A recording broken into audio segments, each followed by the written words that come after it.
We often think of medieval bread as rough, tasteless peasant food, barely fit for survival. But what if I told you that medieval bakers actually mastered techniques that create bread with longer shelf life, better nutrition, and more complex flavors than anything you'll find in a modern supermarket? Without commercial yeast, industrial mills, or preservatives, they developed systems that kept entire communities fed through winters, famines, and sieges. In this video, you'll discover 7 forgotten medieval bread-making methods that have been lost to time. Techniques so effective, they could revolutionize your baking today. And at the end, a surprising truth about why we abandoned bread that was actually better for us. Before we dive in, let me ask you something. Have you ever made a loaf of bread from scratch only to watch it go stale or moldy within days? Or bought sourdough from an artisan bakery and wondered why it never quite tastes like the real thing? That's because we've lost the foundational knowledge that medieval bakers considered essential. If you've ever been frustrated by modern bread that's either full of chemicals or spoils immediately, hit that like button. It tells the algorithm to share this with others who care about real food. Now, let's uncover what history has been hiding. Number 1. Maslin bread, the survival loaf that never failed. Today we think of bread as either wheat or rye, white or whole grain. Medieval people understood something we've forgotten. Mixing grains wasn't about making do with limited resources. It was deliberate food science that created bread superior to single-grain loaves in almost every measurable way. Maslin bread combined wheat and rye in ratios that varied by season, region, and availability, usually somewhere between 60-40 and 50-50. The genius wasn't just in mixing the grains, it was understanding how they complemented each other at a molecular level. Wheat provided gluten structure and rise. Rye contributed enzymes that kept the bread moist for weeks and acids that prevented mold. Together they created a loaf that modern food scientists are only now beginning to appreciate. A study from the University of Helsinki in 2018 analysed reconstructed medieval Maslin recipes. They found that the mixed grain breads retained moisture 40% longer than pure wheat bread and resisted mold growth for up to 3 times longer than modern whole wheat loaves. Even more remarkable, the mixed grains created a more complete amino acid profile, essentially making the bread nutritionally superior. Medieval bakers didn't need lab analysis. They knew from generations of observation that a family could survive on maslin bread and root vegetables through an entire winter. Pure wheat bread, for all its prestige, would go stale in days. For folks like us who remember when food actually lasted without a freezer, this is the bread our great-grandfathers would recognize. Dense, substantial, and built to sustain hard work. The loaf that didn't quit on you. Modern bakers chase artisan wheat loaves that cost $7 and go stale by evening. Medieval bakers created mixed grain bread that cost less, lasted longer, and kept working men fed. That's not primitive, that's engineering. Number 2, trencher bread, the edible plate system. Here's something that'll change how you think about medieval dining. They didn't just bake bread to eat, they baked plates you could eat after the meal. Trencher bread was a thick, flat loaf made from older grains, baked specifically to be dense and absorbent. It served as your plate throughout the meal, soaking up juices, gravies, and sauces. By the end of the feast, the bread had become a gravy-soaked, flavor-packed item that was either eaten by the diner or given to the poor. Zero waste, maximum efficiency. But here's what makes it brilliant from a food preservation standpoint. Trencher bread was made from day-old dough or older grain that was past its prime for standard bread making. Nothing was wasted. The bread was deliberately under-risen and over-baked to create maximum density and absorbency. This wasn't just clever. It was a complete system that transformed potential food waste into a functional dining tool. The baking process involved very little water, heavy pressure during shaping, and long, slow baking at moderate temperatures. The result was bread that could sit out for days without spoiling, could hold hot food without falling apart, and actually improved in flavor as it absorbed the meal it carried. For modern homesteaders or anyone cooking over fire, Trencher bread offers something remarkable: a plate that never needs washing, food waste that feeds someone rather than a landfill, and bread made from ingredients you'd otherwise compost.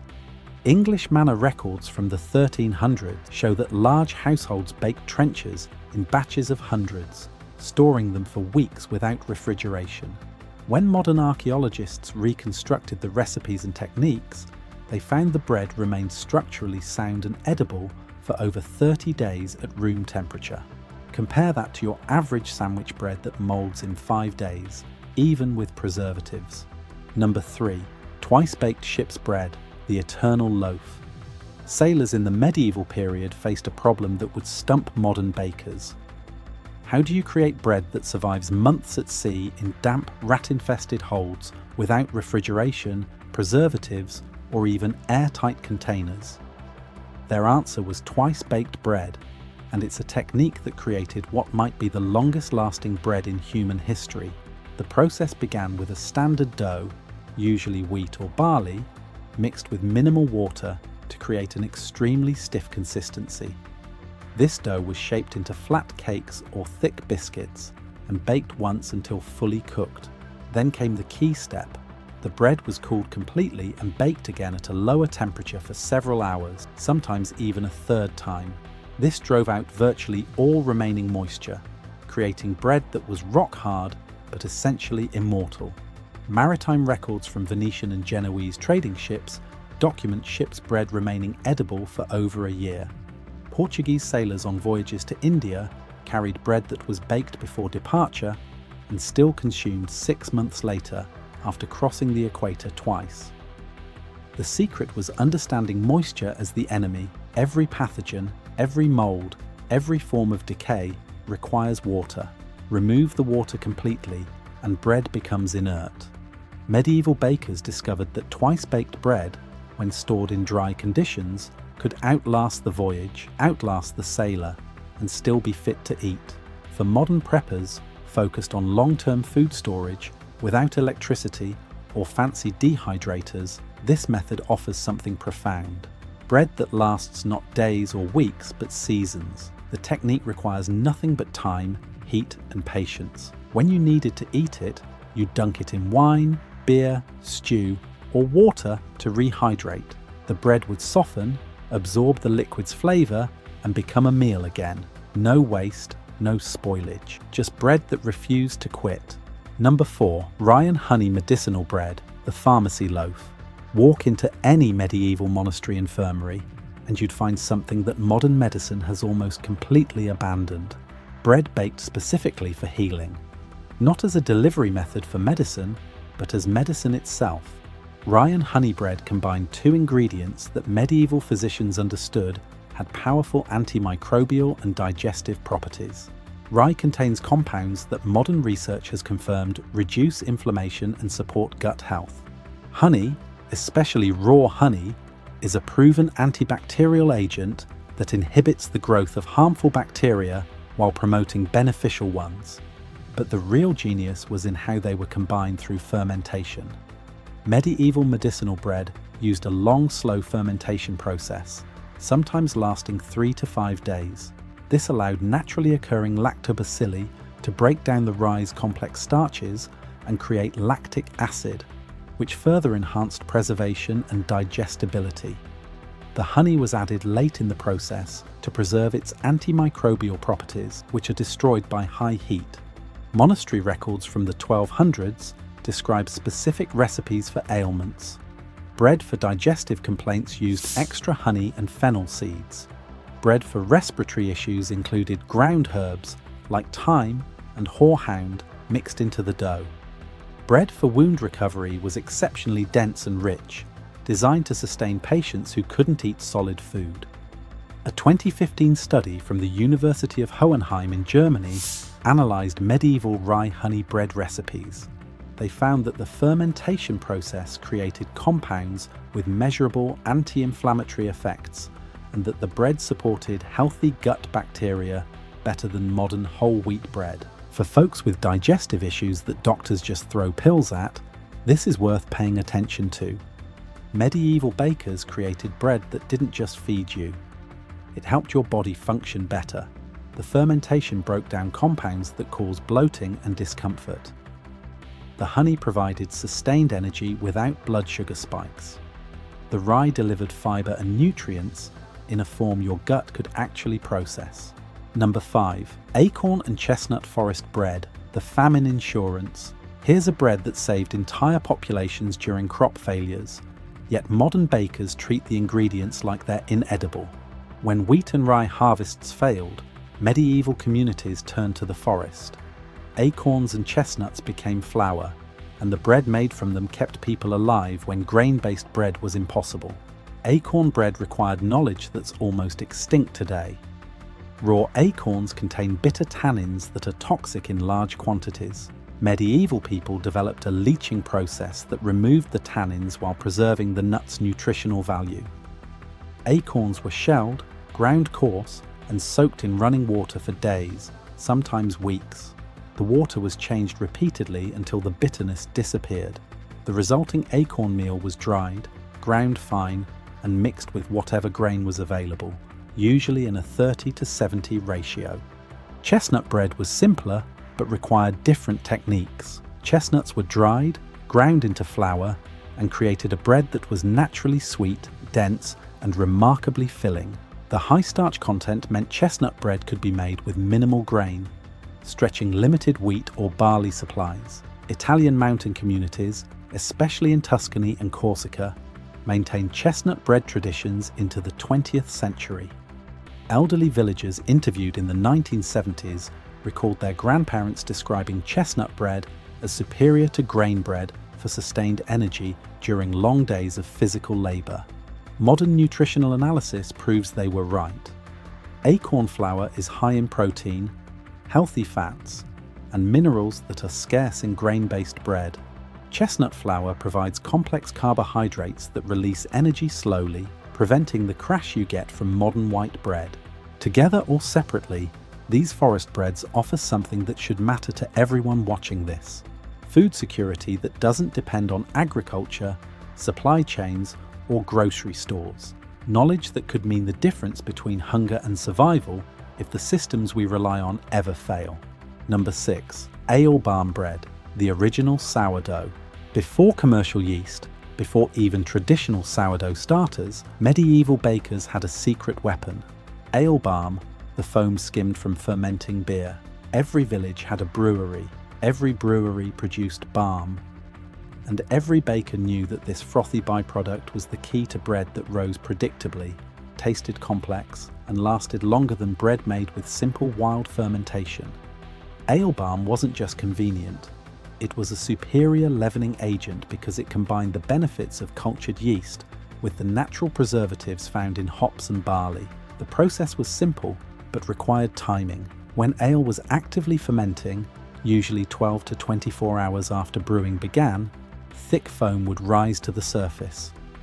This foam contained millions of active yeast cells, already fed and multiplying. Bakers would skim this barm, mix it with flour and water, and have dough rising within hours instead of the days required for wild yeast starters. But here's what made ale barm bread special. The hops used in brewing have natural antimicrobial properties. These compounds transferred to the barm and then into the bread, creating a loaf that resisted mold significantly longer than bread made with other leavening methods. English baking records from the 1500s describe ale barm bread remaining fresh for a week or more, even in damp conditions that would ruin other breads within days. The flavour was distinctly different from modern bread.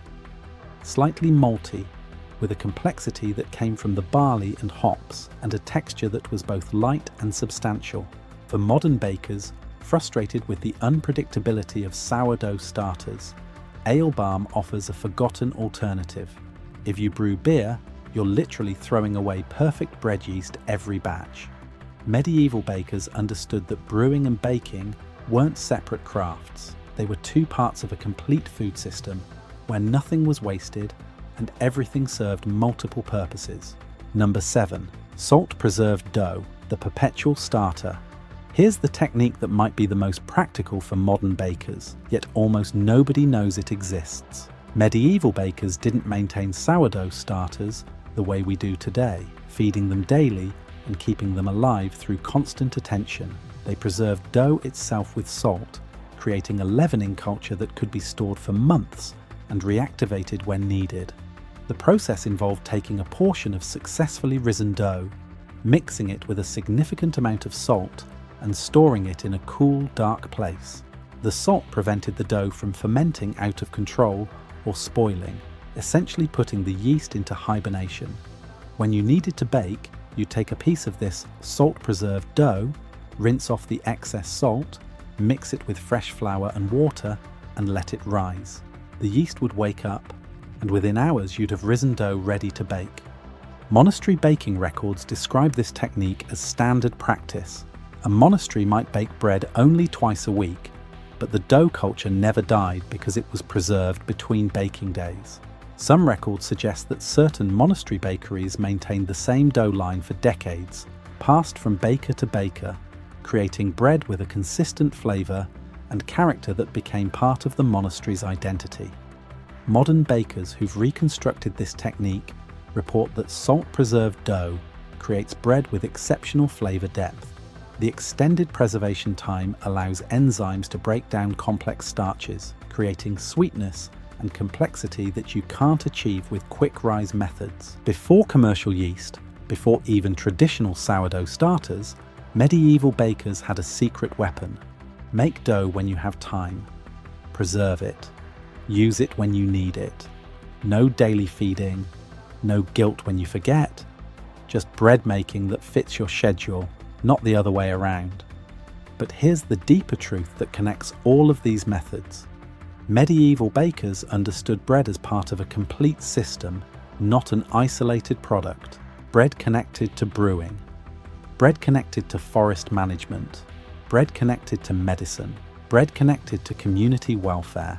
Every technique we've covered today represents knowledge that took generations to develop and minutes to abandon when industrial baking promised convenience. We traded resilience for speed. We traded nutrition for shelf-stable packaging. We traded food that sustained hard-working peasants through brutal winters for bread that's 30% air and 40% preservatives. The question isn't whether medieval bread was better. The evidence is overwhelming that in most ways that actually matter, it was. The question is whether we're willing to relearn what we've lost. If you're tired of bread that fails you, if you're ready to learn techniques that actually work, hit that subscribe button. We're going deep on forgotten food knowledge every week.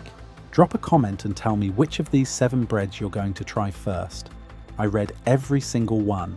This isn't just about baking, it's about reclaiming the skills that made men self-sufficient. Skills that didn't depend on factories, supply chains, or corporations telling you what to eat. Medieval bakers knew something we're only now remembering. Real bread doesn't need an ingredient list you can't pronounce. It needs knowledge, time, and respect for the craft. That's what we're bringing back.